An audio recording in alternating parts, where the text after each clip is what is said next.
Ben, bos días a todas e a todos nesta festa que nos teñen preparados os veciños, amigos de Valdeorras e veciños e amigos da aldea de Córgomo, a patria de Florencio Delgado Gurriarán. Esta foi a actuación da Real Banda de Gaitas da Deputación de Ourense, que nos agasallou co himno do antigo Reino de Galicia, Alborada de Veiga e a Muñeira de Chantada. Bos días, repito, case boas tardes a todos. Excelentísimo señor presidente da Xunta de Galicia, prezados compañeiros e compañeiras da Real Academia Galega, ilustrísimas e excelentísimas autoridades, familiares de Florencio Delgado Gurriarán, amigos e veciños das terras de Valdeorras e de Galicia toda, incluídos os que seguen este acto a través da web e as novas tecnoloxías da comunicación. Ábrese a sesión plenaria, extraordinaria e pública da Real Academia Galega con motivo da celebración do Día das Letras Galegas dedicado a Florencio Delgado Gurriarán. Esta sesión estáse transmitindo en streaming a través da academia.gal e interpretada en linguaxe de signos por María Jesús Montarde e Victoria Mespolet da Organización de Xordos de Galicia. Moitas gracias a eles tamén. Cada unha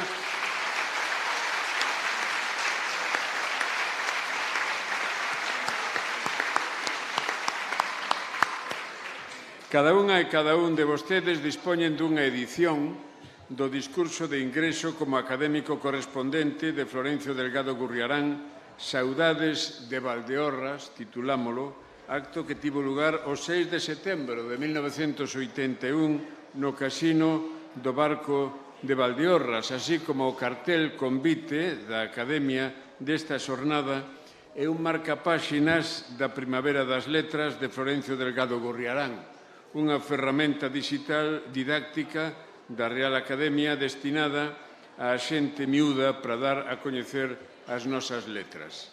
Neste ano 2022, Córgomo é a capital literaria de Galicia e a capital universal da lingua galega, esa Galicia infinda da que falaba o noso homenaxeado.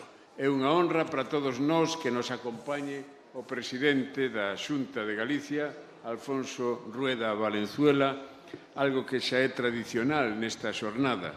Desta vez ten maior significación porque este é o primeiro acto oficial da Academia no que participa o presidente recentemente elixido no cargo.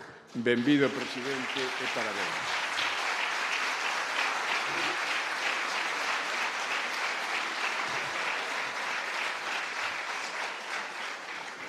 Esta sesión extraordinaria e pública da Real Academia Galega que se celebra cada ano o 17 de maio para honrar un dos nosos autores ou autoras ilustres, exemplares no uso, prestixio e defensa do idioma, ten un percorrido moi definido. En primeiro lugar, pídolle á nosa secretaria, a académica numeraria Margarita Ledo Andión, que dé a lectura á certificación do acordo no que se determina que o Día das Letras Galegas deste ano 2022 se dedique a Florencio Delgado Gurriarán. Obrigada, presidente. Eu, Margarita Ledo Andión, secretaria da Real Academia Galega, certifico que en sesión ordinaria celebrada polo Pleno desta Corporación o día 2 de xullo de 2021 se adoptou o acordo de dedicar o Día das Letras Galegas do ano 2022 a Florencio Delgado Gurriarán.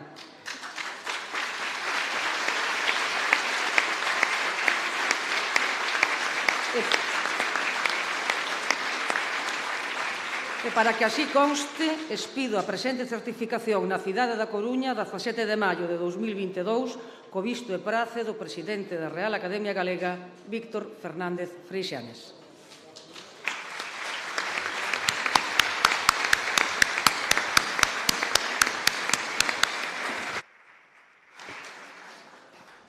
De seguido damos paso ás intervencións académicas, que nesta ocasión estarán a cargo, ademais, de académicos que no seu momento propuxeron a figura de Delgado Gurriarán para esta homenaxe. Ten a palabra, en primeiro lugar, o académico numerario Ramón Villares Paz, que titulou a súa intervención Florencio Delgado Gurriarán, de Valdeorras a Nova Galicia.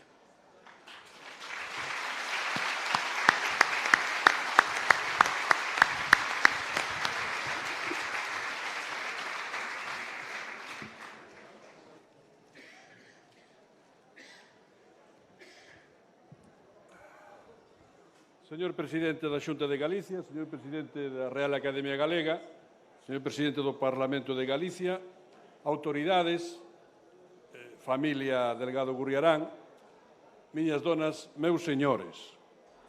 Gracias á encomenda que me fixo a Real Academia Galega para que intervise neste acto, isto permíteme abrir a rolda de intervencións en torno á figura que hoxe preside, e que este ano preside, o Día das Letras Galegas, que foi Florencio Delgado Gurriarán. Direi, ademais, de entrada, que moito celebro estar hoxe aquí, neste córgomo onde el naceu, na terra de Valdeorras, que el tanto cantou e amou, porque me permite resgatar nesta solene ocasión académica algúns trazos dunha executoria cultural e política sólida, coherente, como fixo patente a primeira e máis completa biografía que o seu parente aquí presente, Ricardo Gurriarán, escribeu, e non por acaso deu a lume hai máis de 20 anos Edicións do Castro, do lembrado Isaac Díaz Pardo. Do percurso biográfico de Delgado Gurriarán escollerei 3 lances singulares e moi concisos. A súa formación como galeguista en terra de Valdeorras, unha segunda etapa que foi a súa fuxida e retorno á fronte republicana en Barcelona e, en terceiro lugar, os tempos do exilio en México. A pesar das moitas estaxes polas que pasou, entre adversidades e algún golpe de sorte, a súa biografía foi un exemplo de coherencia e de compromiso. Como el dixo na famosa entrevista con Dolors Pla en 1978, eu sou un hombre de ideales, non de partido. Dito con palabras de outro estilo, podíamos coller as do xornalista e académico Xosé Fernández Ferreiro, nun artigo publicado nun diario pouco antes da súa morte, defineuno como un home antidogmático que non quere impoñer nada, só convencer pola palabra e pola razón. Desta figura singular, racional, unha amiga pesimista, é do que lles quero falar. Nacido, como xa dixen, nesta aldea de Córgomo en 1903, no seo dunha familia instruída que se valía ben, tivo unha educación formal nas terras de Castela, de onde regresaría como licenciado en Dereito pola Universidade de Valladolid. Como lle aconteceu a tanta xente galega, incluídos os emigrantes, A experiencia de morar fora e formarse en terras extrañas foi ocasión a caída para tomar conciencia da propia identidade e para superar algúns prexuícios e estereotipos. Entre Castela e Valdeorras, Delgado Gurriarán comezou a ter unha conciencia cultural e política que se afastaba da maioría da que tiñan os seus compañeiros xeracionais. Aquel contraste permiteulle aprezar a fala, a música popular da súa comarca e entender estas como unha riqueza e non como unha limitación, como xa se advirte nos seus primeiros poemas de crítica ou acastrapamento de falares, de onomásticas e dito dunha forma figurada tamén de conductas. Conciencia que supuxo o rexeitamento da visión despectiva que dentro e fora de Galicia se tiña naquela altura sobre a lingua e sobre os seus defensores. Florencio confesa, nun texto un pouco autobiográfico, O soño do guieiro, que sendo aínda escolante universitario, eu non sabía nada do galeguismo. Cando en decembro de 1920 bateu cun exemplar do decenario A Nosa Terra, que leu de cabo a rabo, suscribíndose de contado ao voceiro das Irmandades. É un exemplo, como moitos outros, de educación informal, como tivo gran parte do galeguismo daquela altura e incluso posterior. Pero ler un xornal non abondaba. El mesmo se considerou un tempo un Robinson do galeguismo, un leitor aillado que carecía de amparo institucional e político. O tránsito da conciencia cultural á militancia política foi obra dos tempos republicanos, cando o galeguismo chegou ás Cortes Constituíntes de 1931 e contou con líderes como Otero Pedraio, Alfonso Castelao ou Suárez Picallo. Naquela alborada cívica, Delgado Gurriarán coordena un grupo de galeguistas en Valdeorras e tece relacións co que sería o Partido Galeguista logo fundado en Nadal de 1931. Entrar naquela irmandade era cuestión de ideais, pero tamén de facer obra de creación literaria que desde o principio das irmandades, da Xeración Nós e tantas outras iniciativas se consideraba un grande mérito para ser un bon galego. E así naceu o libro de poemas Bebedeira, de 1934, e noutro rexistro, esporádicas colaboracións de prensa que iban definindo o seu pensamento. Escollo como exemplo un texto publicado na revista Alborada, en Bos Aires, en 1931. Nel trata de encontrar respostas ás interrogantes dos vosos xenerosos, que hoxe cantamos xa antes, onte cantamos tamén, e supoño que volveremos a cantar despois, os vosos xenerosos do himno de Pondal.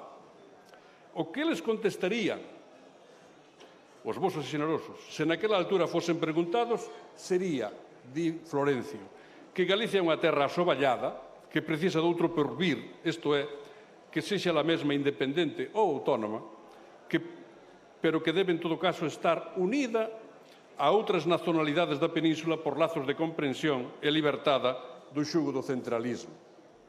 O que está a proclamar o autor Valdeorrés é unha Galicia con autogoberno, dona de seu, pero unida ao que anos despois se chamaría Galeuzca. Efectivamente, estaba deixando de ser un Robinson do galeguismo. O verán do 36, como é sabido, mudou de vez a súa vida, como a de tantos outros. Debeu fuxir daquela, chamada por el, barreira de fogo e morte. E axudado polas redes da familia e dos amigos, cruzou a raya seca por Tourén, no Couto Misto, con destino á cidade do Porto, onde morou uns meses e onde fortaleu o aprezo pola lingua e cultura portuguesa que nunca deixaría. Podía tentar embarcar daquela cara a América, pero a súa conciencia política levou no reencontro cos irmáns galeguistas na fronte bélica republicana a que chega despois dunha tempada en Burdeos e en París, a principios do ano 38, asentándose en Barcelona. El diría máis tarde que lle prometera ao seu irmán Lucio, falanxista, non meterme en máis líos e ver la maneira de venir, estaba falando desde México, directamente a América. Pero que ao fin, collo palabras del de novo, pudo máis el sentimiento del deber, a pesar de que non tenía ninguna confianza en la victoria del ejército republicano. Unha vez máis, fica patente a forza do corazón frente á lucidez da razón. Florencio pasou en Barcelona o ano 1938 enteiro, onde se familiariza cos galegos que foran chegando á capital catalana, moitos deles integrados no exército e outros dedicados enteramente ao traballo político ou aos servicios de información ao que foron moi adictos. Algúns. Alí funcionaba o núcleo central do Partido Galeguista, baixo o liderado de Castelao, Suárez Picallo, e un arrenque de militantes que simpatizaban coa Frente Popular, porque a súa estrategia era fortalar a alianza co goberno republicano, para o que tentaron mesmo colocar a Castelao como embaixador da República na cidade de Buenos Aires, como exemplo de lealdade republicana e como forma de consolidar o apoio dos emigrados en América. Como é sabido, Castelao non chegou a ser embaixador, pero 2 anos máis tarde instalarase en Buenos Aires, na capital do que el chamou Galiza ideal, ou capital da Galiza desterrada. Delgado Gurriarán actuou en Barcelona como responsable de propaganda do Partido Galeguista, colaborou coa Solidaridade Galega Antifeixista e tivo tamén a ocasión de ir á fronte bélica, incluída a Batalla do Ebro. Tamén retornou á acción cultural e literaria, publicando poemas na revista Nueva Galicia, o que non foi feito menor porque se trataba dunha revista, a diferencia da Nova Galiza, máis inspirada polos comunistas que polos galeguistas. Pero estas escollas, entendo eu que máis que preferencias ideolóxicas, revelan a forte solidaridade que existía na colonia galega de Barcelona, que en certo modo lle serveu a Delgado Gurriarán para o seu posterior traballo en Francia e tamén no exilio republicano. Como se resume na biografía antes mencionada do seu parente, a práctica política de Florencio estaba marcada por anticomunismo no ideolóxico, unitario no frontismo político e amizades comunistas. Esta visión política integradora explica que se lle encomenda a Florencio unha misión especial: cruzar de novo a fronteira francesa e organizar unha rede de socorro para evacuar cara a Portugal galegos que estaban fuxidos nos montes de Galicia. Isto sucedía a finais do ano 38, pero en poucas semanas caeu a fronte bélica de Cataluña e, de contado, prodúcese a gran retirada dos combatentes republicanos cara a territorio francés. Aquela riada de refuxiados xa colleu a Florencio en Francia, onde chegara con pasaporte oficial e visado francés. De modo que, dito de novo coas súas palabras, salí no huído, sino a cumplir un deber. Un novo golpe de sorte que tamén o librou de acabar nos campos, daquela chamados de concentración, armados polo goberno francés para aloxar os centos de milleiros de refuxiados. Pero comenzaba outra tarea non menos importante, que foi socorrer e organizar a evacuación de combatentes galegos cara a países americanos. E aquí empeza unha nova estaxe, un novo período, quizá o máis heroico da biografía inteira de Delgado Gurriarán, porque coa axuda de poucas persoas e un enlace fundamental na Arxentina, Rodolfo Prada, logrou organizar a evacuación de galegos á marxe do que era a política xeral do exilio republicano, que era executada basicamente a través de organizacións específicas como o SERE, é dicir, o Servicio de Evacuación dos Refuxiados Españois, e a JARE, Xunta de Auxilio de Refugiados Españois. Ambas gozaban de recursos procedentes do Tesouro Español, gobernados quer por Negrín, quer por Indalecio Prieto. Pero daqueles recursos, ou daqueles fondos, na práctica, estaban excluídos os militantes galeguistas. A residencia de Florencio nun hotel de París converteuse en referente para os refuxiados que carecían de lugar ao que acudir e centro de distribución dos recursos que enviaban desde América diversas organizacións de apoio, tanto en Buenos Aires como en Nova York. A pesar de que non te conozco personalmente, dille Prada, cando se dirixe a Florencio en febreiro de 1939 para que constituya un comité de galeguistas en París, el constituye ese comité co apoio de Ramiro Illacouto, de Xermán Vidal e de modo máis esporádico con outros amigos como Xoán López Dorá ou Vilalbés Carlos Tomé. Eles debían atender a un contingente de galegos estimados en 1.300 dentro do medio millón de refuxiados que saíran pola fronteira catalana, aínda que mitad deles retornaran ao pouco para a España de novo. Como organizar esta evacuación cara a América non era só cuestión de recursos, senón de criterios e de prioridades. No SERE, no que había relevantes galegos na súa estrutura de mando, ocupábanse de evacuar dirixentes e políticos, dirixentes e militantes de partidos e sindicatos que formaban parte da coalición de goberno republicano, no que non estaban propiamente os galeguistas. En esta situación, a acción deste comité galeguista debía actuar ao amparo de centros societarios da América, como dixen antes, ben de Buenos Aires, ben de Nova York, que lograron ir achegando algúns recursos. Eran fondos, como no seu día foron as remesas dos emigrantes para erguer escolas, que procedían máis da solidaridade que non dun ámbito estrictamente oficial. O traballo de Gurriarán e de Prada comezou coa fixación dun censo de galegos residentes en Francia, que na correspondencia do propio Prada mostra que era non moi grande, pero lograron identificar 40 persoas cos seus enderezos específicos e case outras tantas que entenden que están en paradero desconocido. O número de evacuados foi maior, estimas entre 200 e 400. Outro problema era fixar os criterios de selección, quen debía ir e quen non debía ir. E aquí aceptou, de certo modo, Florencio, o comité aceptou o criterio transmitido por carta por Prada nun texto do que me permito lerlles un pequeno extracto. Di Prada: a idea xeral dos que temos intervido neste asunto é de que se socorra neste orde. Primeiro, os galegos do Frente Popular, que pola súa actuación relevante no servizo da República corren agora maior peligro de vida no caso de seren devoltos a España polo goberno francés. 2. Os artistas e intelectuais que constitúen verdadeiros valores para o mañán de Galiza. E 3. Os que por razóns moi especiais conveña por a salvo, dende logo que debedes vosotros incluirvos, porque sodes, referíase aos membros do comité, homes que aos galegos de esquerda lles convén por a salvo polo moito que podedes rendir para a causa da libertad na Galiza. Aqueles criterios, que están ben clariños, foron seguidos polo Comité Galeguista e así se confirma coa presenza de tantos exiliados, entre eles o propio Gurriarán, nos primeiros barcos que saen de Francia cara a México.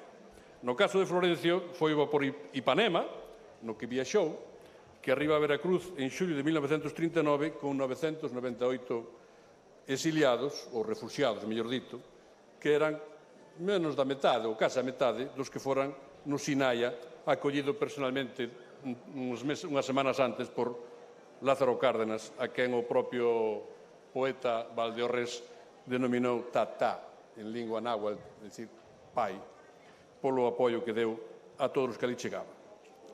Que era notable a presenza de galegos naqueles barcos, especialmente no barco de Ipanema, ben confirmada polo propio Gurriarán, que relata como ao pasar por frente a las costas gallegas nos reunimos un grupo de gallegos que era de los máis numerosos junto con el de los catalanes e vascos e cantamos el himno gallego. De novo, unha clara sensibilidade galeuzcana nos recordos de Delgado Gurriarán. México foi o destino preferido do exilio republicano español ao se instalar naquela república de alrededor de 20.000 persoas. A política de acollida de Cárdenas contrastaba coas resistencias cando eran prohibicións de países como Argentina, cuxo presidente prefería solo e casi só vascos, onde moitos galegos tencionaban ir, pero non puderon ir por esta razón. Ir a México non significaba chegar ao paraíso, pero o obxectivo de Cárdenas de acoller na cultura mexicana un valioso capital humano pola súa alta preparación intelectual foi unha ocasión excelente para os refuxiados españois.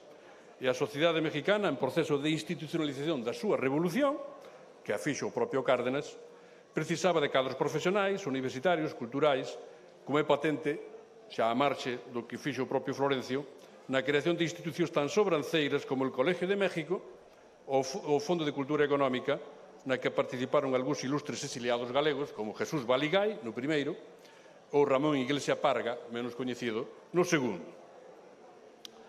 A maioría dos galegos que arribaron a México tivo que se buscar a vida por distintos medios. No caso de Delgado Gurriarán, axiña encontrou un acomodo laboral traballando no sector comercial como xa fixera na súa terra de Valdeorras, no que axudaron algúns antigos emigrados que ali estaban ou algúns exiliados, por exemplo, Carlos Velo, que foi no mesmo paquete ou pouco antes cara a América. Florencio, foi vendedor de fertilizantes, representante médico, como facía Rodolfo Prada en Bos Aires, cos laboratorios Andreu, como fará dentro duns meses Lois Tobío cando se instala en Montevideo, nos laboratorios Roche. En fin, como tantos outros. No caso de Florencio, o seu traballo máis estable vai ser de representante en Guadalajara dos laboratorios Queralt, de orixe catalana, como era o Dr. Andreu.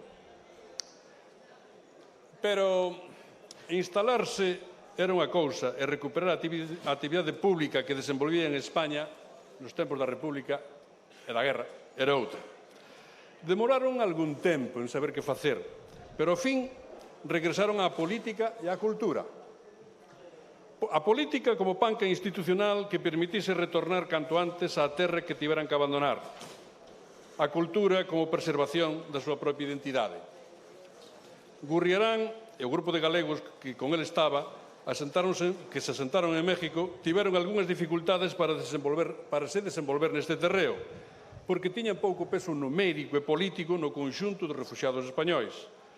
Pero lograron, polo menos, salir adiante con algunhas iniciativas. Unha delas foi a de publicar a revista Saudade, considerada como a verba galega nas Américas, casi toda ela monolingüe, en contraste con moitas revistas que se publicaron na mesma altura noutras capitais americanas do exilio.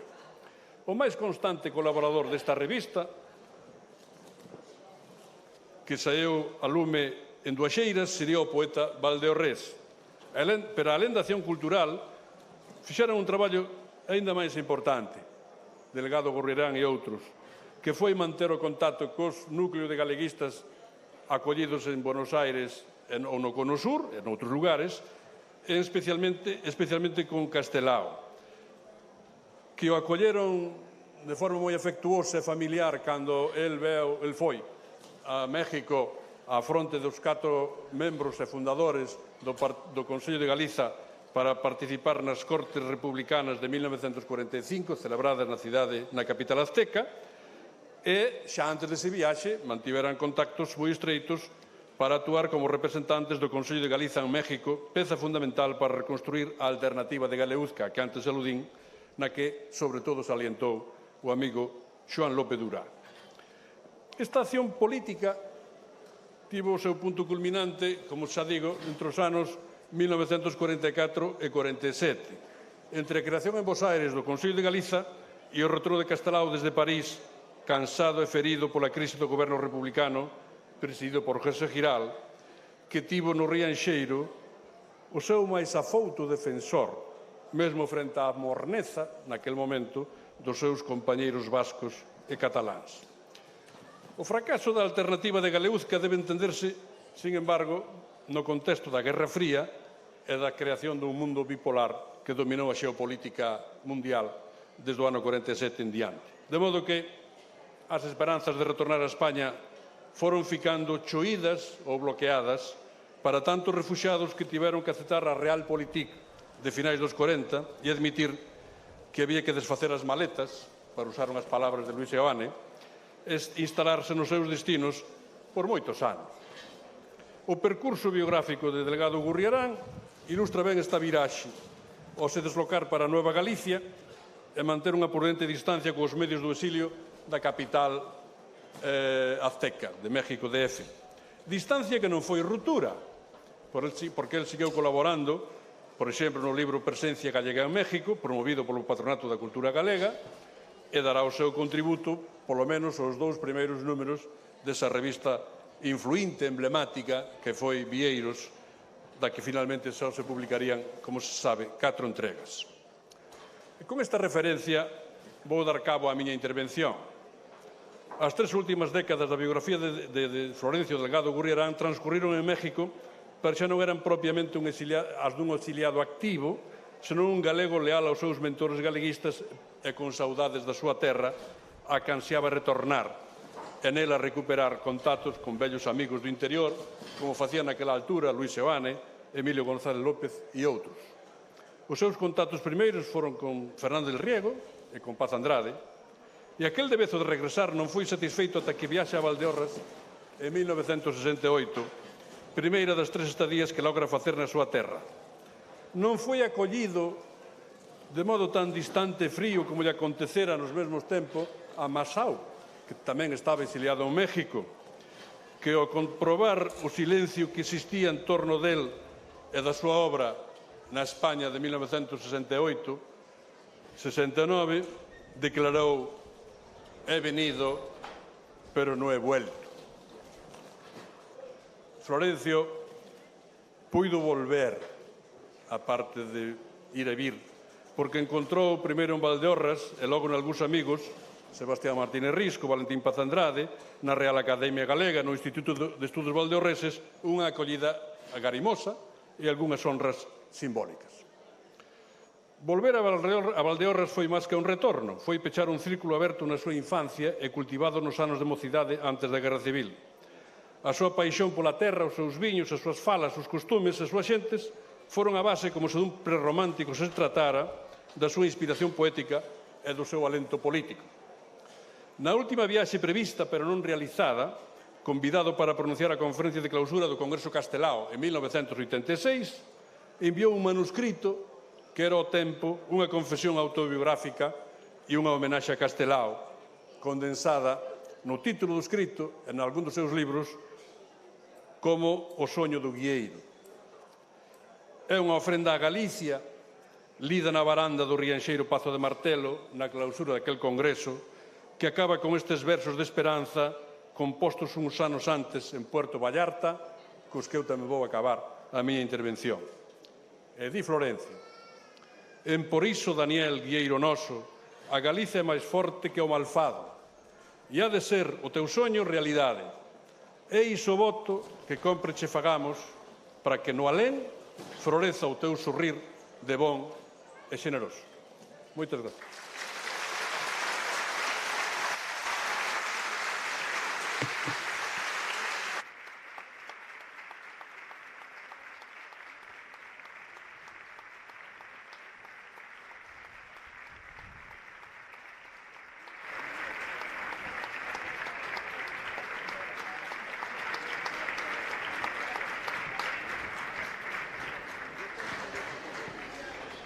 Moitas grazas, profesor Villares. Pídenme os técnicos da retransmisión por streaming a través da web que a ver se podemos, pois guardar o maior silencio posible, porque ademais temos un mediodía ventado, sempre temos a posibilidade de sair voando pois cara a México, pero vamos a ver se conseguimos controlar a situación. Moitas gracias. Ten a palabra agora a profesora académica numeraria Rosario Álvarez Blanco, que titula a súa intervención Florencio Delgado Gurriarán, poeta de Valdeorras.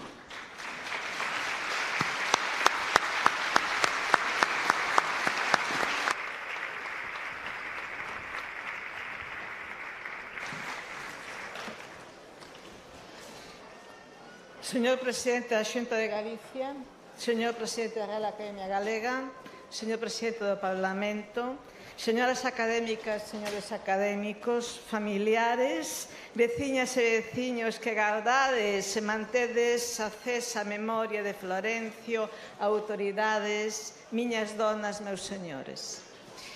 Neste ano 2022, en que lle dedicamos ao Día das Letras Galegas e o ano todo a Florencio Delgado Gurriarán, repetiremos 1001 veces que ele é o poeta de Valdeorras e, ademais, o creador e activista que entre a cultura e a política desenvolveu unha intensa actividade a prol de Galicia desde o exilio mexicano.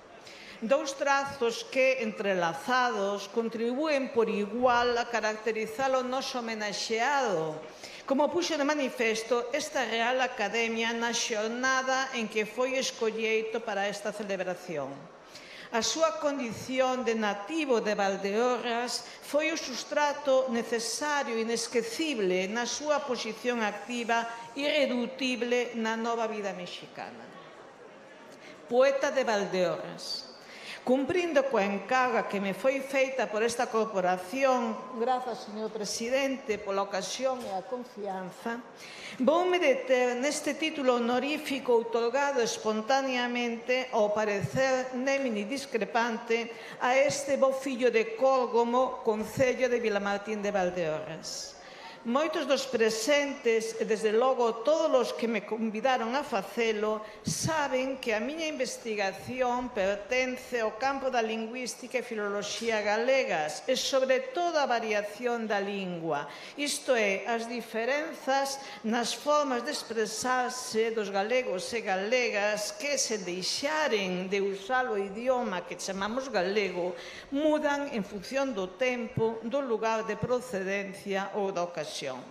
Por iso, xa irán percibindo que neste título mencionado eu vou centrar a miña atención máis ben na segunda parte, nese de Valdeorras. Certamente, é imposible achegarse á poesía de Florencio sen percibir a emoción con que evoca as paisaxes e as vivencias da terra amada. Miña noiva, miña terra, engado dos meus amores, consolo das miñas penas. Nesa evocación desfilan as serras orientais, rexias, maxestosas, de altos e esgrebios cumes, defendendo o val, fendidas polo río Sil, que preso entre penas, vertebra e organiza toda a comarca. Altas serras sucadas en cabolcos por regatos e regueiros de augas claras que brincan cantareiras nos laxedos ou se alborotan e precipitan en cachois e pincheiras, mas que logo cantaruxan manseliño á beira dos camiños.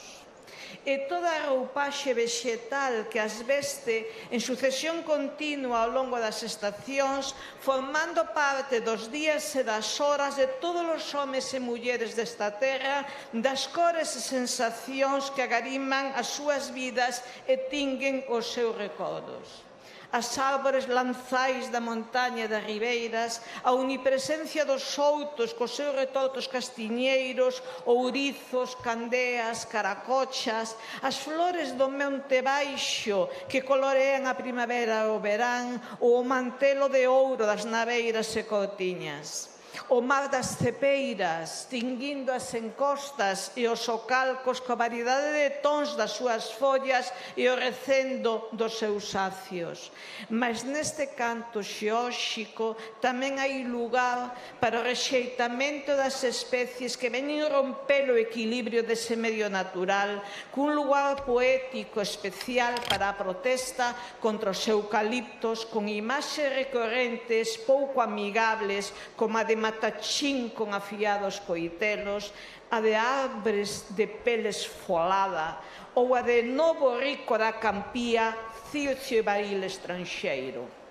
A denuncia vai máis alá co pranto pola perda da vida lembrada e o exilio forzoso da fauna moradora expulsada. Saudades ten a Campía polas árbores que morreno ao fuxir dos eucaliptos os reixeñores troveiros. E, por suposto,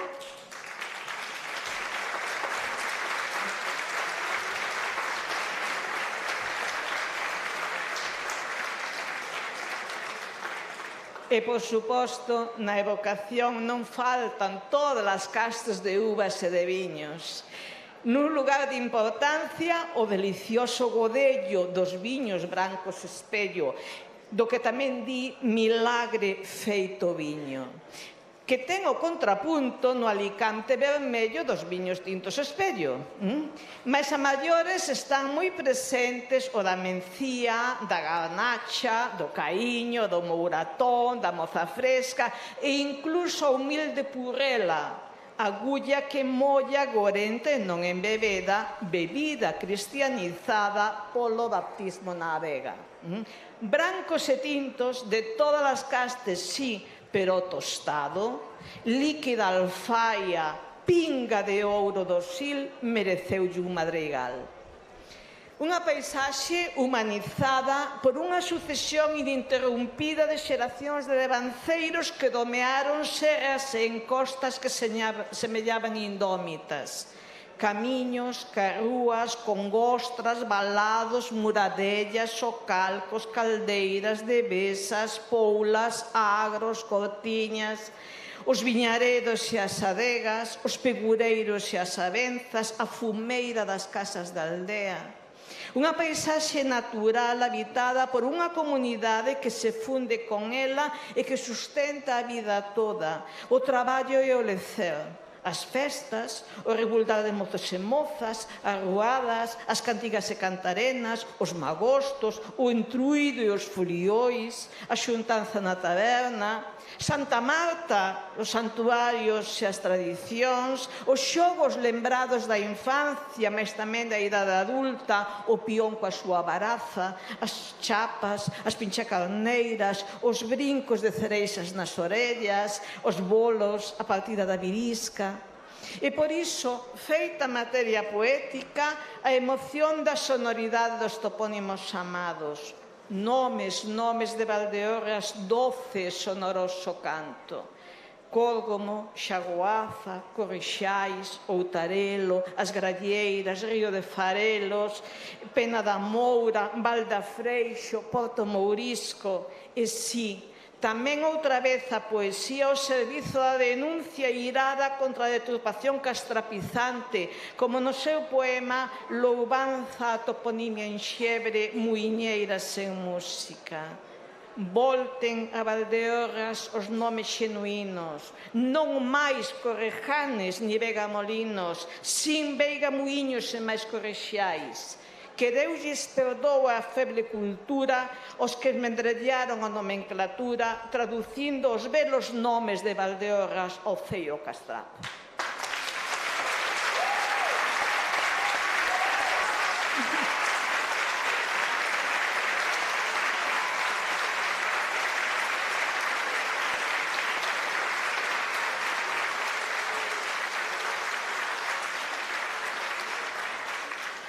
Unha paisaxe habitada en armonía, non só por vacas, ovellas, galos, cans, senón por toda clase de animais non domesticados.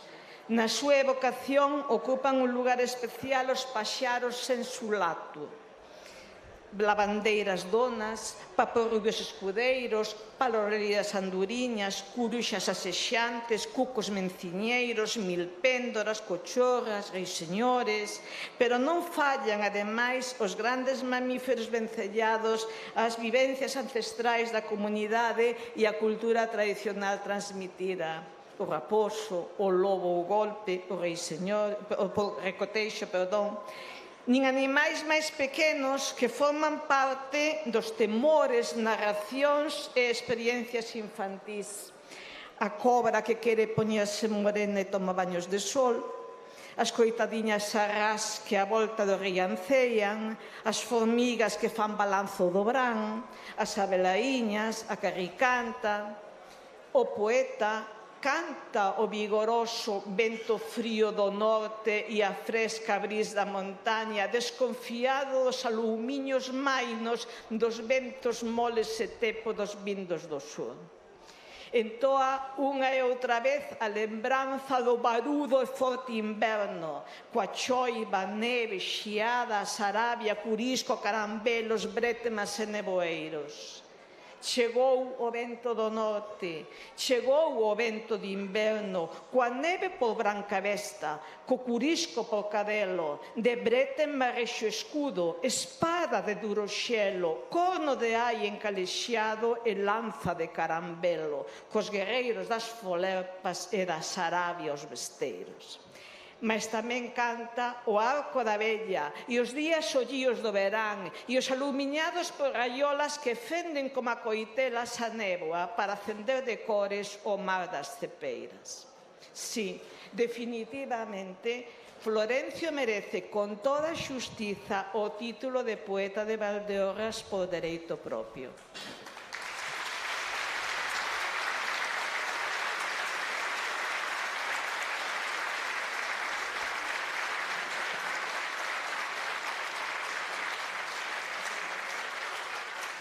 E que dicir da lingua? Compre non chamar ao engano. Florencio non é un autor que escriba, nin intente escribir nunha variedade local ou comarcal do galego. El aposta por un modelo idiomático que debe ser supradialectal, translocal, nacional, que debe procurar a enxebreza e por iso apartarse artificiosamente do uso común e da doada comprensión dos falantes.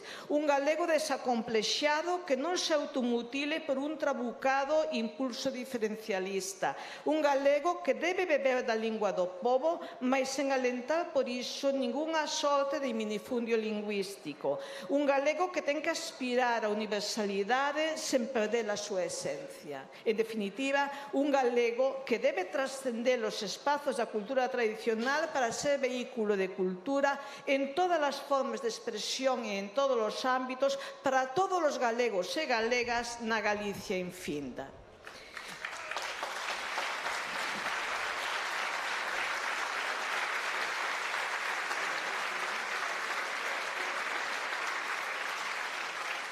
Iso sí, como é de esperar, a lingua de Florencio está moi enraizada na variedade destas comarcas orientais con Valdeorras por centro, posto que foi a que oíu falar desde que naceu, a que levaron consigo os seus pais cando saíron de Galicia e a que volveu a Reo, xa que, como a maioría dos galegos transterrados, a familia mantivo ben estreito o vínculo coa súa casa, coas súas xentes e coa terra de orixe, facendo visitas tan frecuentes como era posible. Hai, por tanto, unha sólida base de Valdeorras que é moi visible no léxico. Non se enganan vostedes se supoñen que toda esa comunión coa natureza nativa está expresada empregando de preferencia palabras valdeorresas.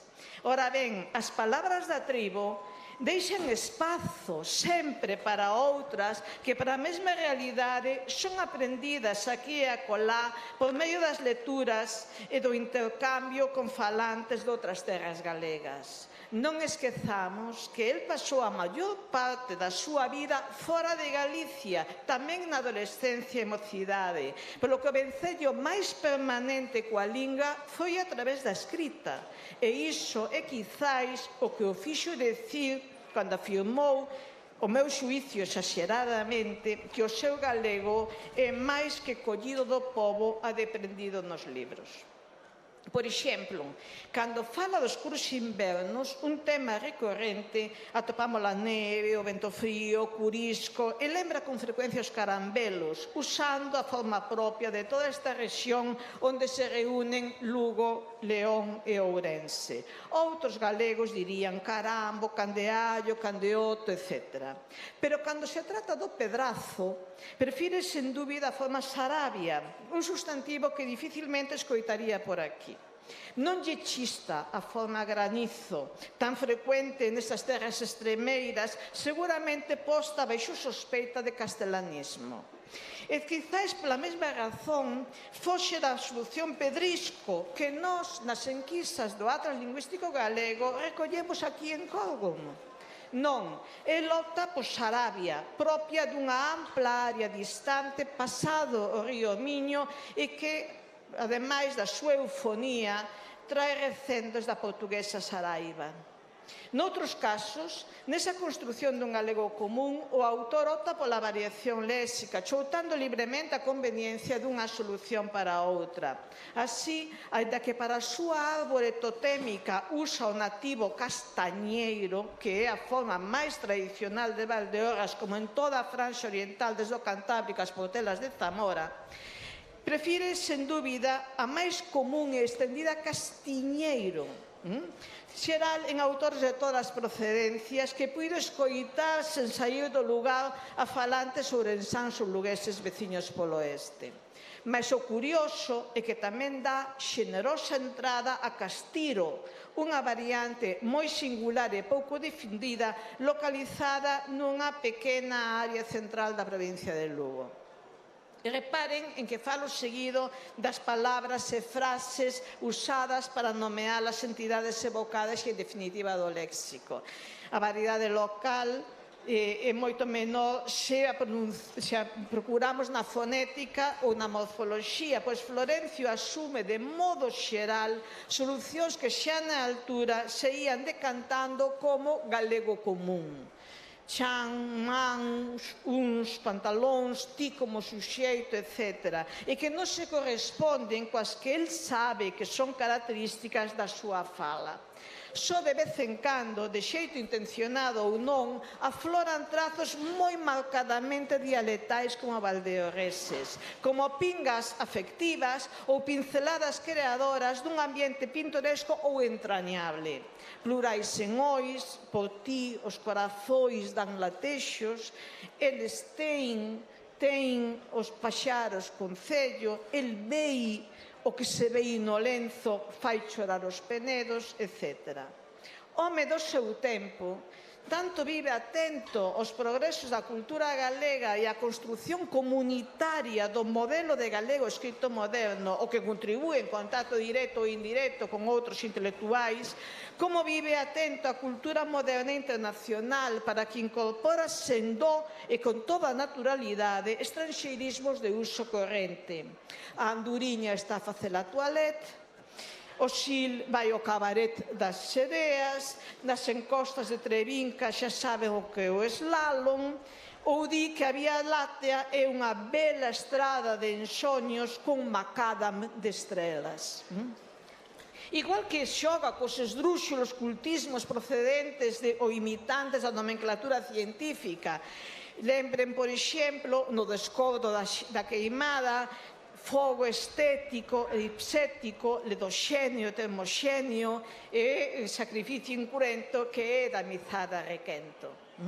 Efectivamente, a él gustalle xogar coa lingua, coa propia e coa allea, pero ademais gustalle empregar a paisaxe lingüística de cada lugar non só como fonte de recursos lingüísticos, senón como manancial de materiais poéticos. Referime antes a esas pingas de aderezo dialectal que evocan inmediatamente Valdeorras en canto unha soi, os foliois, el stein, etc. Mas pola mesma tamén acolle voces náhuatl e outros americanismos entre os que atopamos tanto léxico común como topónimos autóctonos que enfeitan e sazonan algúns poemas mexicanos. Teño unha noiva jarocha, cor, mele, arume de mangos, rítmico van de boleros, quente paixón de Guapango.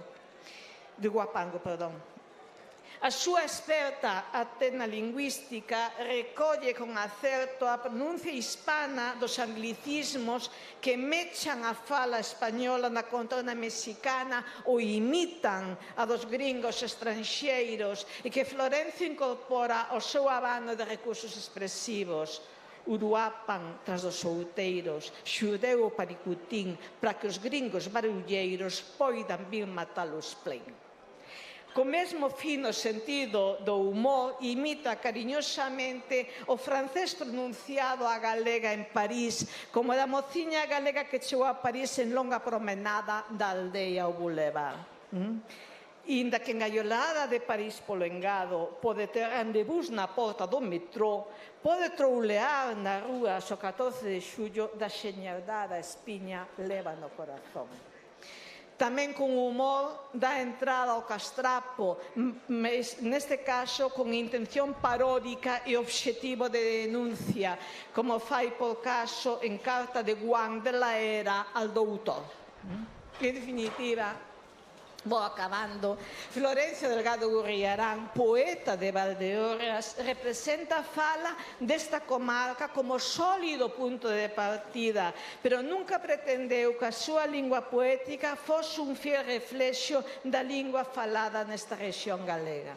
El forma parte dun proxecto colectivo que busca transcender as fronteiras local do mesmo xeito que ten que rachar coas limitacións de rexistros, temáticas e contextos.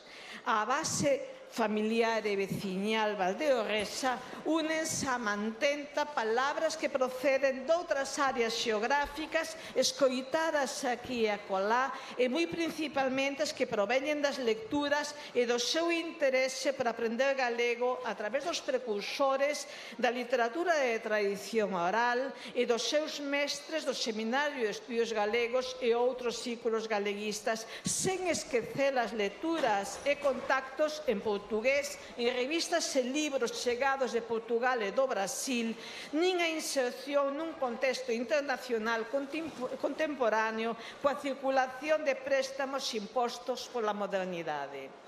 Esa vontade de sumarse á construción colectiva dun galego culto válido para todos os habitantes da Galicia infinda compaxina moi ben, ademais, coas súas proclamas en contra da castelanización da lingua e da castrapización da toponimia. Nese proceso, el anota, recolle, usa, achega á construción colectiva formas e significados de Valdeorras. Estaba moi atento a iso. Dese patrimonio inmaterial da súa contorna que ofrece o acervo lingüístico de toda a Galicia infinda. E pola mesma razón, ele está aberto a beber dos mananciais e nutrirse dos recursos que ofrezan outros construtores desde outras áreas de Galicia. Eu espero, anhelo, que neste ano, con tantas persoas dedicadas ao estudo da súa obra, poidamos poñer de manifesto a importancia relativa dos dous aportes no seu modelo lingüístico, o valdeorrés e o que ven da aluvión. E, sobre todo, a poñer en valor a súa contribución á elaboración do estándar galego nas décadas centrais e fundamentais do século XX. Beizón.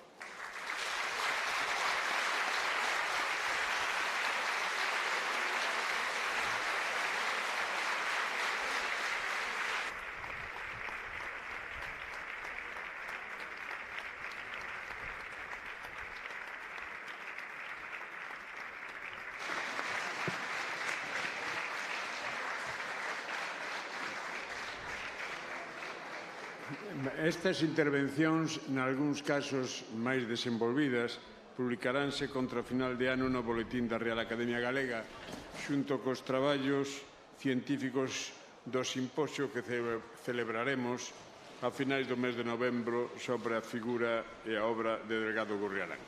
Para cerrar estas intervencións, ten a palabra o académico numerario Xesús Alonso Montero, baixo o título Sobre a poesía de Florencio Delgado Gurriarán nos seus inicios.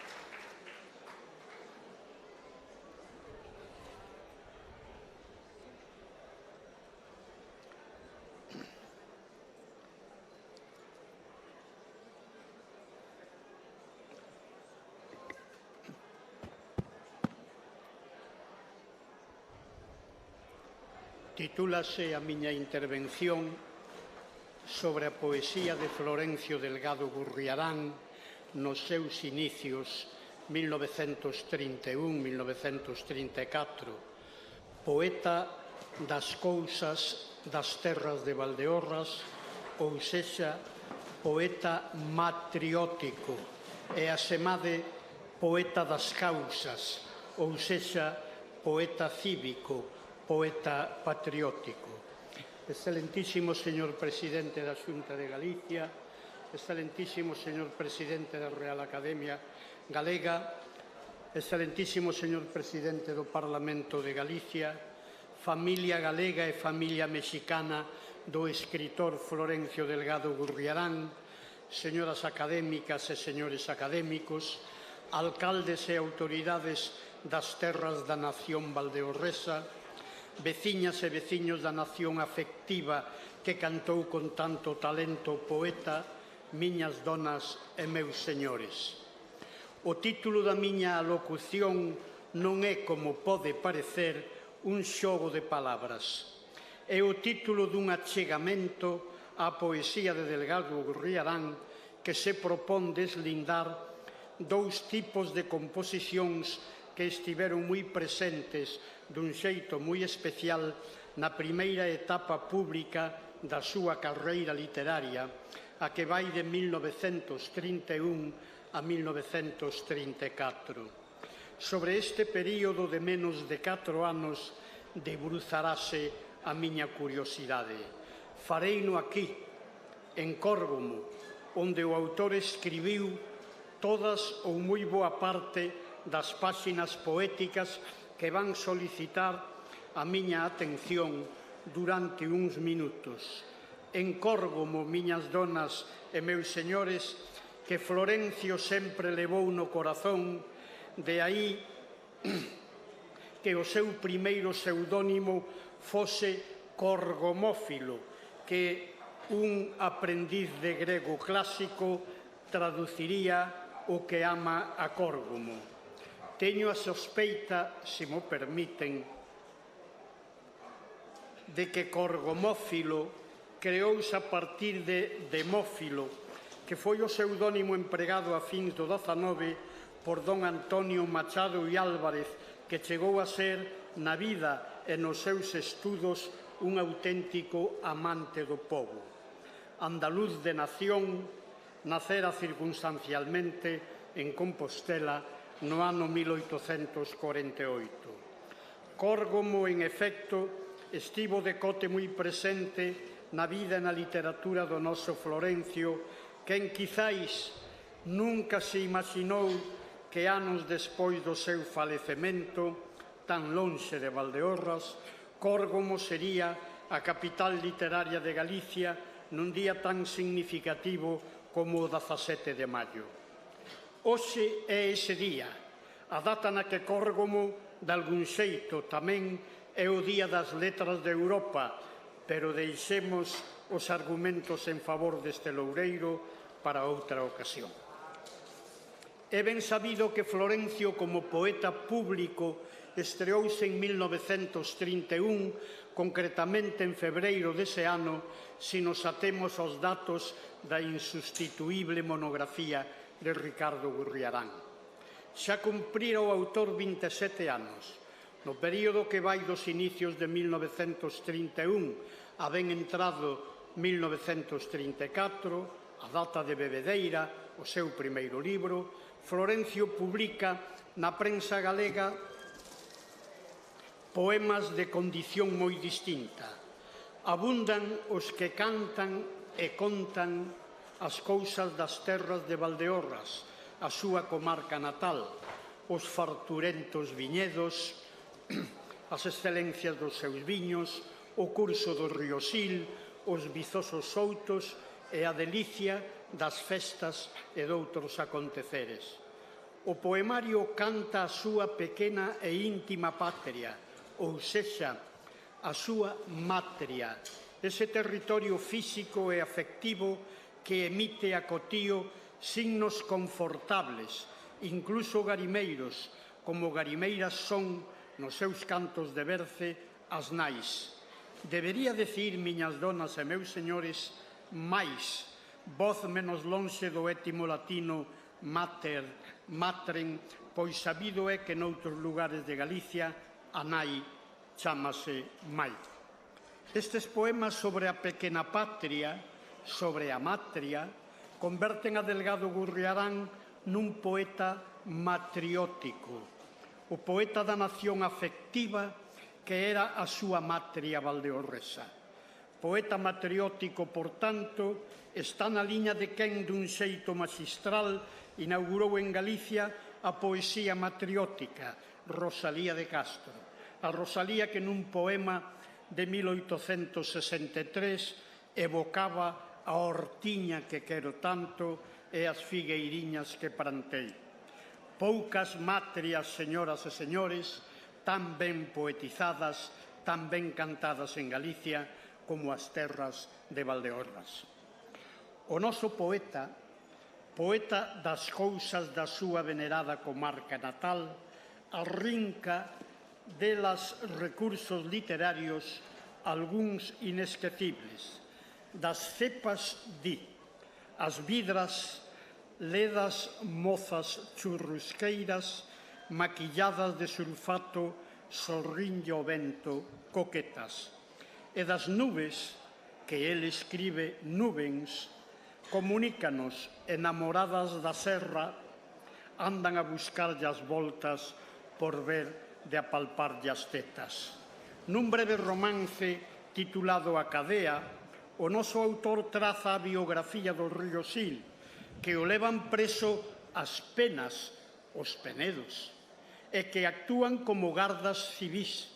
Non é para menos, pois o vello río destas terras, Seicadín, que aló no monte zugoulle o sangue aos regueiros, esforciou, violou, esforciou doncelas fontes e arroubou o ouro das serras para gastalo no mar no cabaret das sereas.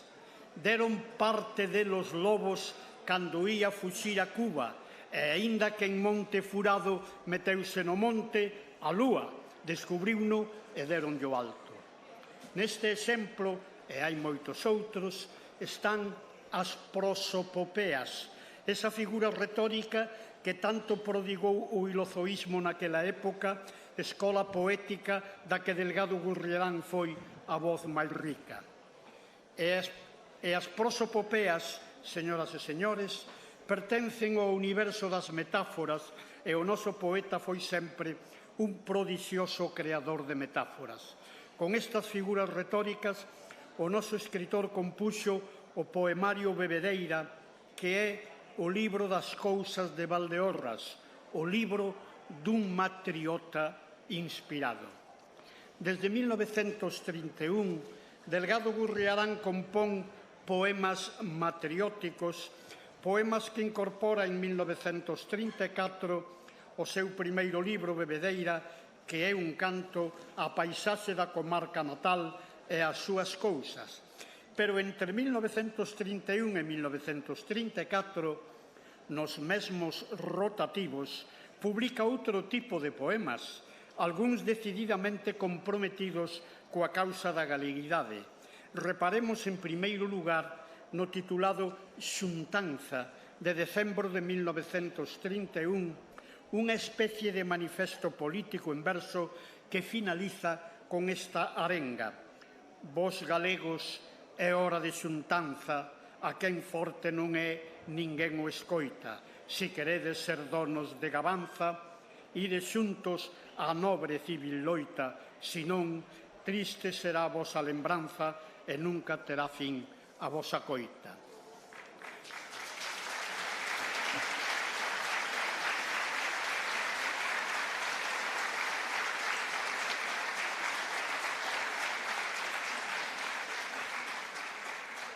Ano 1931. Neste texto, o escritor non é poeta das cousas, é o poeta das causas, concretamente da causa política da galeguidade. Vostedes saben ben, señoras e señores, que a palabra causa e a palabra cousa proceden do mesmo étimo, do latín causa. De aí que Florencio Delgado Gurriarán, nun mesmo período, de 1931 a 1934, transite con naturalidade da poesía das cousas á poesía das causas, porque quen goza coas cousas non debe eludir as causas para que as cousas pervivan e florezan.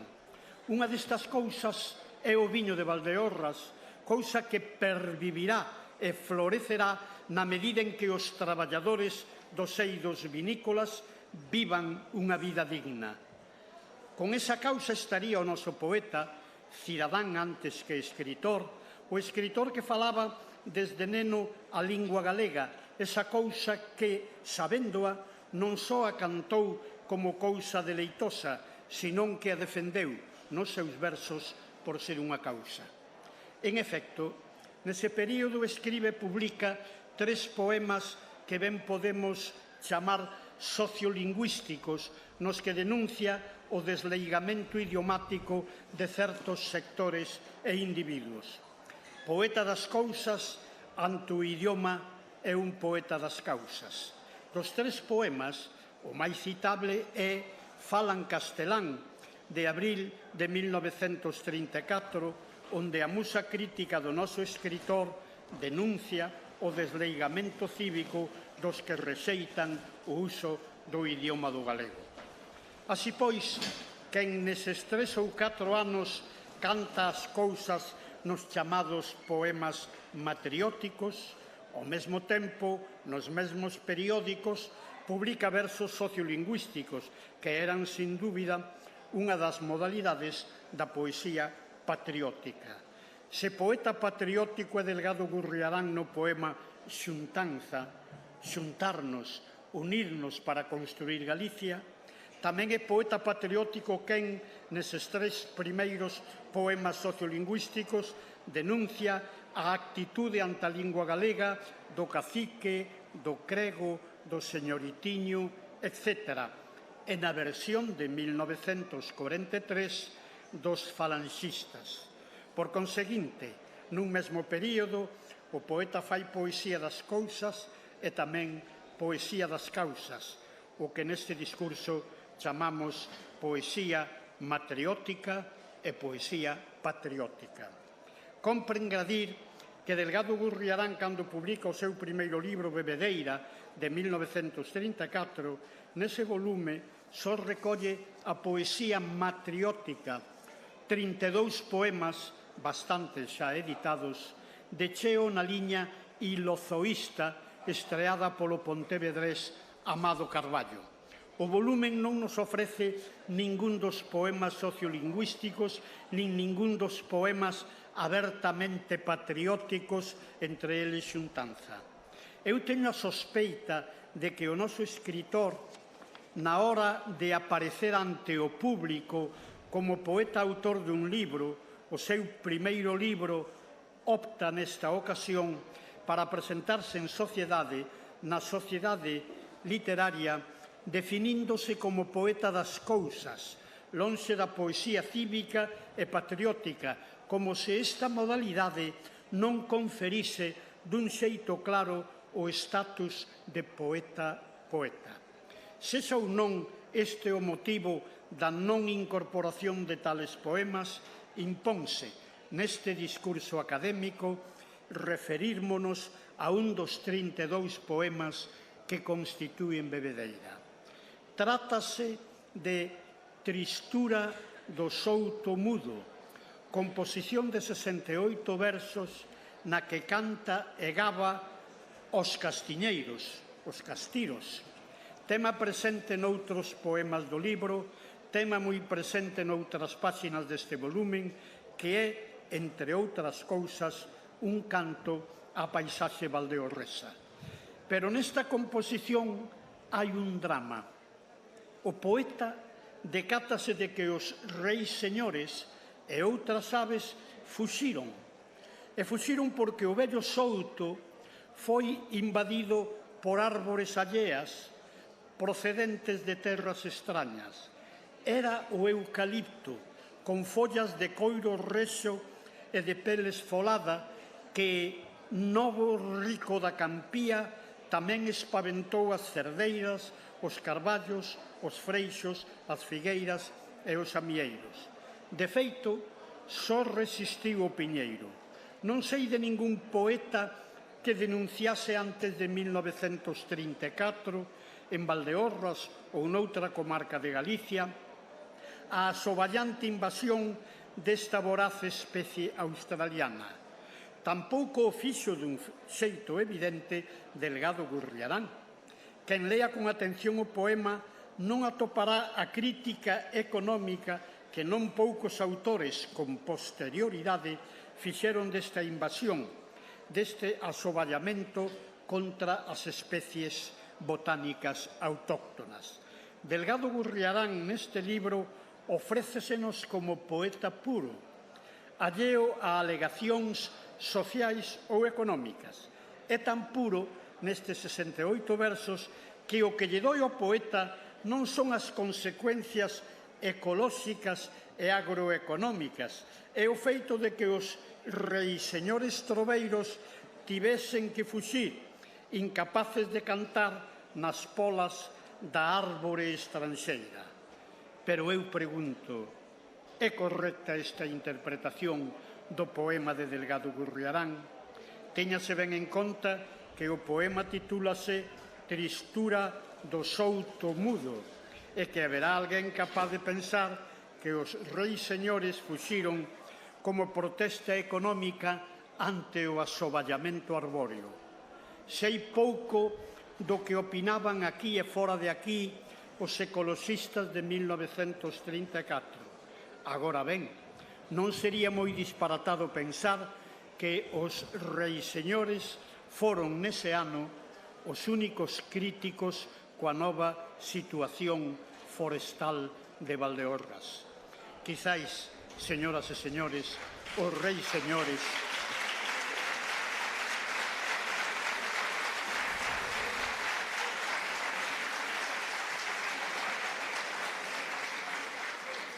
Quizáis, señoras e señores, os reis señores saben máis economía do que moitos pensan.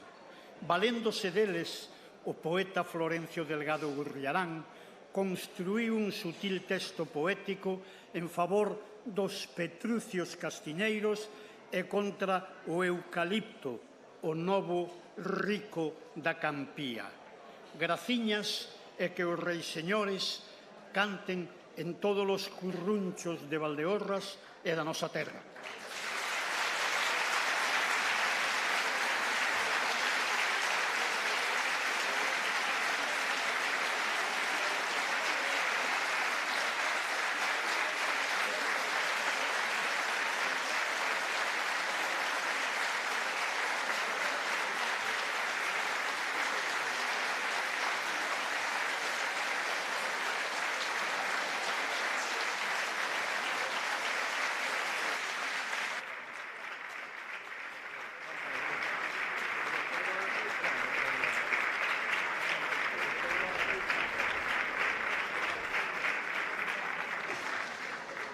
Grazas, profesor Alonso Montero, e grazas a Florencio Delgado Gurriarán por ese alegato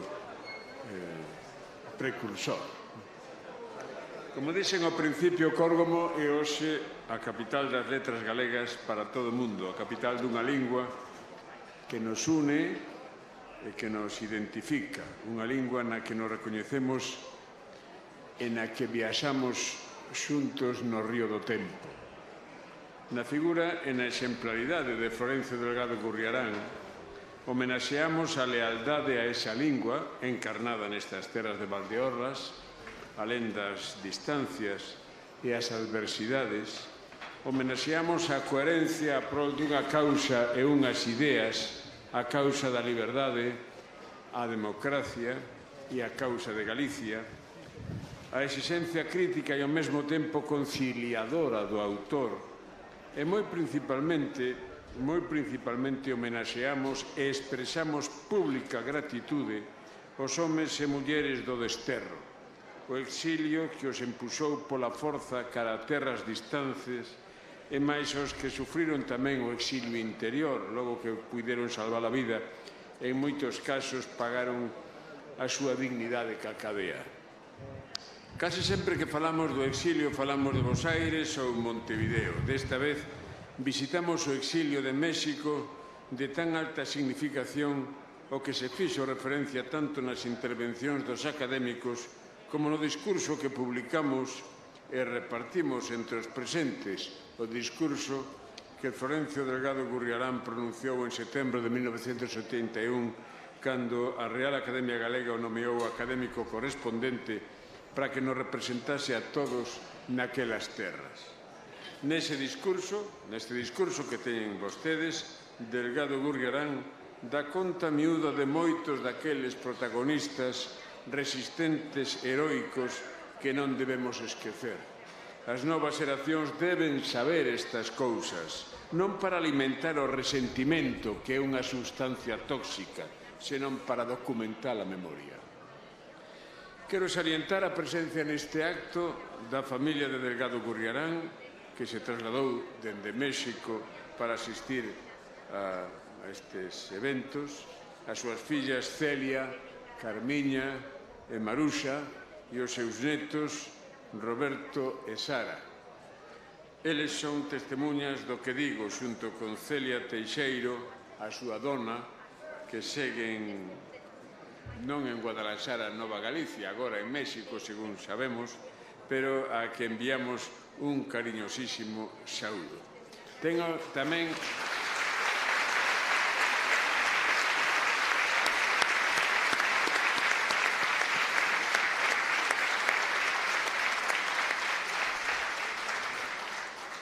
os familiares que residen nestas terras de Valdeorras e que hoxe nos acompañan, en especial, teño que citalo, citouse moitas veces o seu biógrafo, sobriño neto que tanto nos axudou nestes meses, Ricardo Gorriarán. Gracias, Ricardo.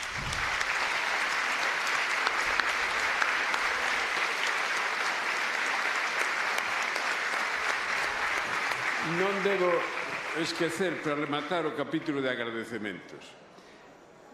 En primeiro lugar, os concellos todos da terra de Valdeorras.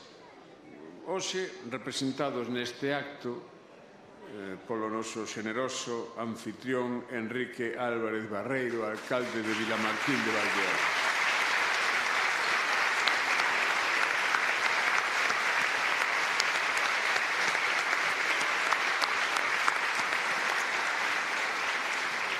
E a todos os demais, eles tiveron un papel especialmente activo como animadores e difusores da memoria de Delgado Gurriarán para que esta celebración fose posible. E as autoridades todas que tamén nos acompañan. En primeiro lugar, sempre, don Miguel Ángel Santarices Vieira, presidente do Parlamento de Galicia. Sempre está connosco nestes actos e agradecémolo moito.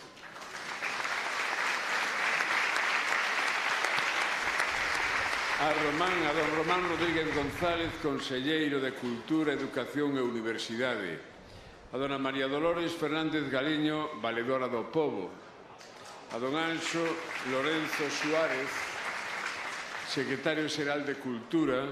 A don Valentín García Gómez, secretario xeral de Política Lingüística.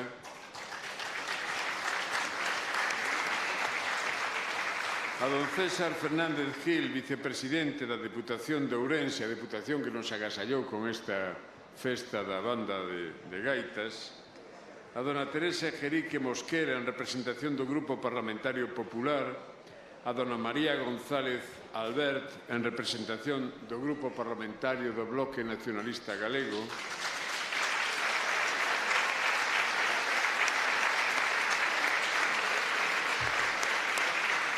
A don Eduardo G. Arias, en representación do Grupo Parlamentario Socialista.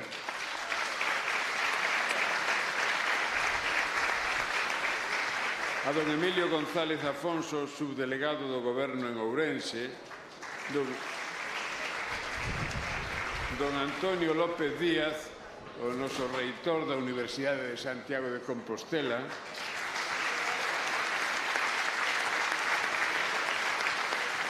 A don Armando G. Abouzo, tenente de alcalde do Concello de Ourense.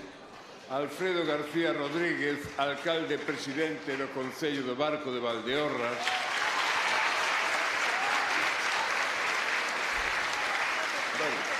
Como podemos comprobar, aquí hai unha clae estupenda. A don Manuel Corzo Macías, alcalde presidente do Concello do Bolo. A dona Raquel María Bautista Carballo, alcaldesa presidente do Concello de Petín.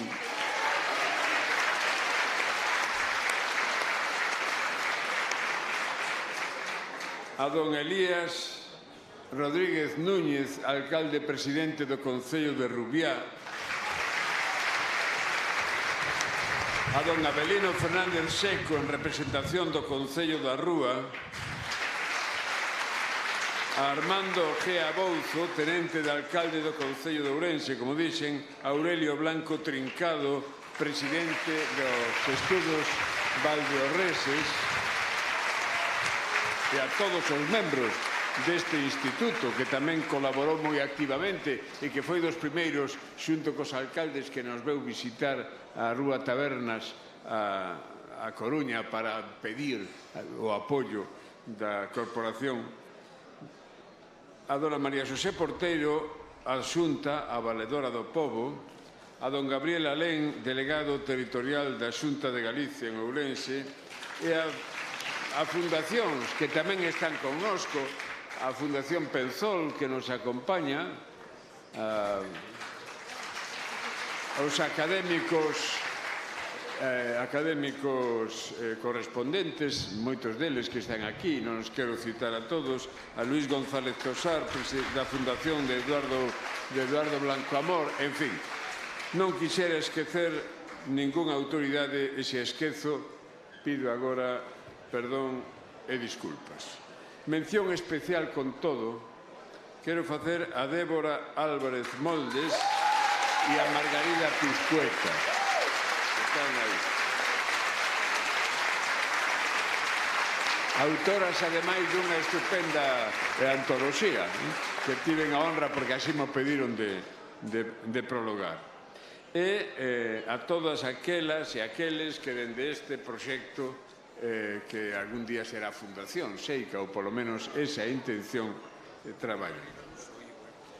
Margarida Pizcueta tamén din o nome das delas, das dúas. E tamén queremos nomear a colaboración da empresa Monbús, que puso a disposición da Real Academia Galega un autobús distinguido que a figura e o nome de Florencio Delgado Gurriarán. Estas cousas son... Estas cousas son as iniciativas da sociedade civil, que é unha das experiencias máis interesantes, non as vou citar agora, pero o meu compañeiro e amigo Valentín García sabe o que son as iniciativas de empresas, de centros comerciais, de empresas produtoras de leite, de conservas, de viño, que se sumaron e que se suman todos os anos á celebración das letras galegas, de tal maneira que o que, como digo sempre, empezou sendo un acto académico en 1963, sen deixar de ser un acto académico como este, é tamén unha explosión social de participación, como demostra a xente que hoxe nos acompaña aquí nesta Aira dos Bolos de Córgomo, onde tantas veces xogou Florencio Delgado Gurriarán. Deixo para o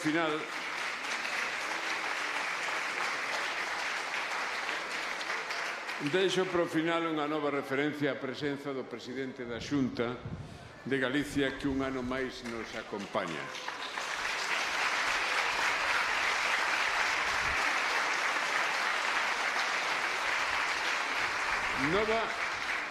Nova presidencia, que significa necesariamente nova etapa e, por tanto, novas oportunidades.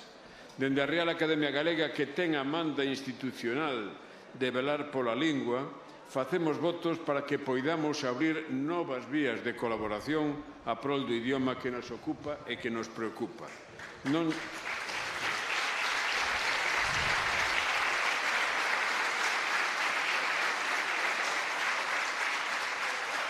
son novos os desafíos que estes novos tempos presentan, están aí.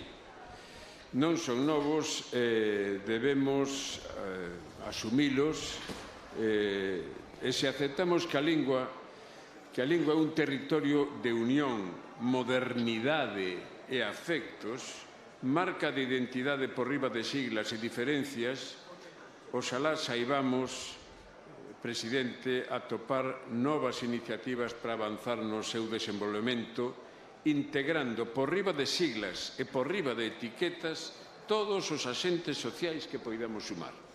Todos serán todos.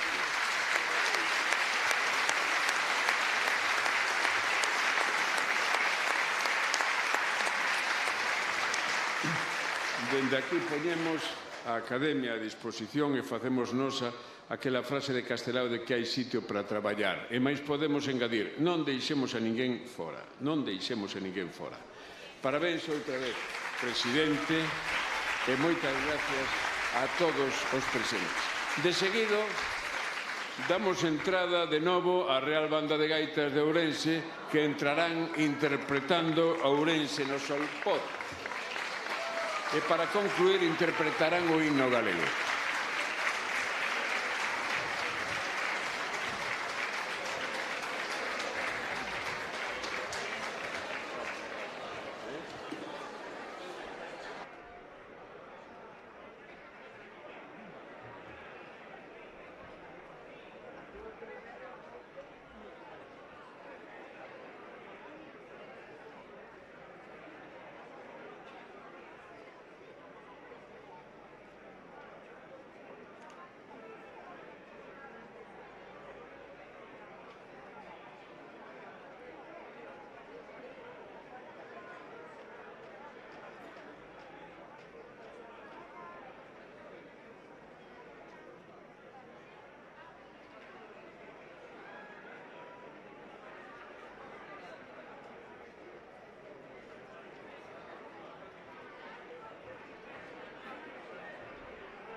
Os veciños e veciñas de Córgomo, primeiro a súa participación e a súa asistencia.